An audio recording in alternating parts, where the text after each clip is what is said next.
Armenia has the floor, please. Thank you, Mr. Chair.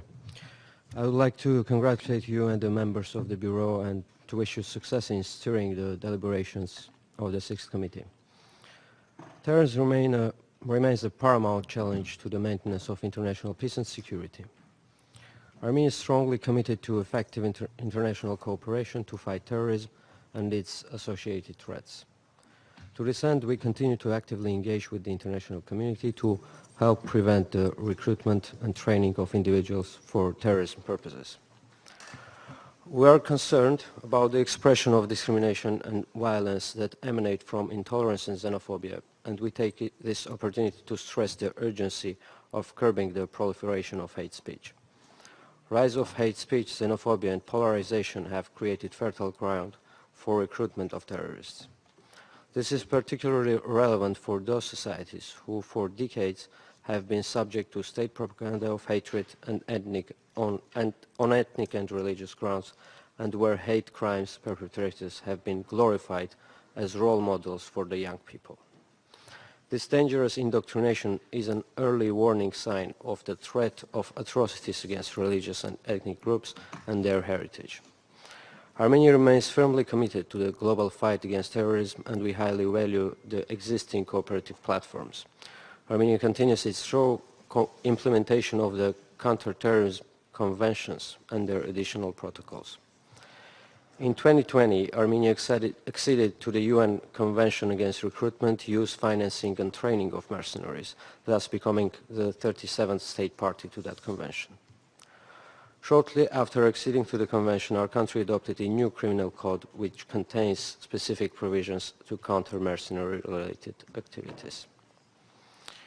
In February 2023, we welcomed in Armenia the working group on the use of mercenaries as a means of violating human rights and impeding the exercise of the rights of people to self-determination. Through our collaborative efforts during the visit, Armenia endeavored to support the important mission of the working group. In its report, the working group recalls that in 2020 it expressed itself publicly about the recruitment of foreign terrorist fighters from Syria in support of the armed forces of Azerbaijan during the 2020 hostilities, which has prompted Armenia to accede to the International Convention Against the Recruitment, Use, Financing and Training of Mercenaries. The working group further encouraged Armenia to become a state party to the Rome Statute of the International Criminal Court, which would further demonstrate its commitment to upholding its obligation under international law.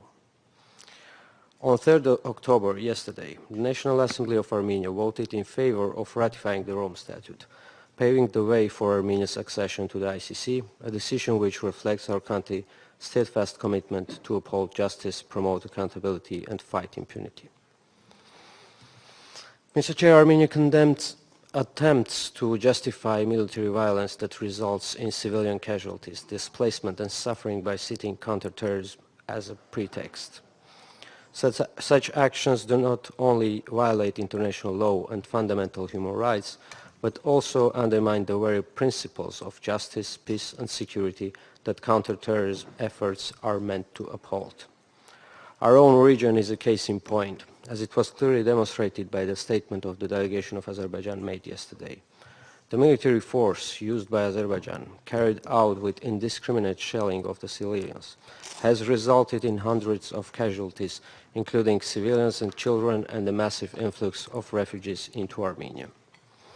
In course of the past few weeks, over 100,000 ethnic Armenians have been forcibly displaced from Nagorno-Karabakh as a result of the large-scale military operation launched by Azerbaijan on 19 September, which was preceded by a 10-month-long blockade of the Lachin corridor and the use of starvation as a method of warfare.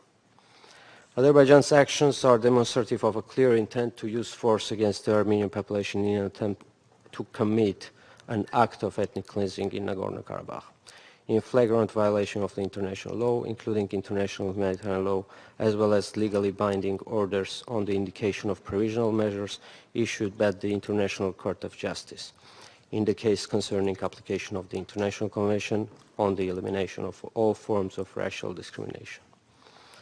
Mr. Chair, In conclusion, let me reaffirm our unwavering commitment to strengthening international cooperation, fostering dialogue, and implementing effective measures to combat terrorism and related challenges. I thank you.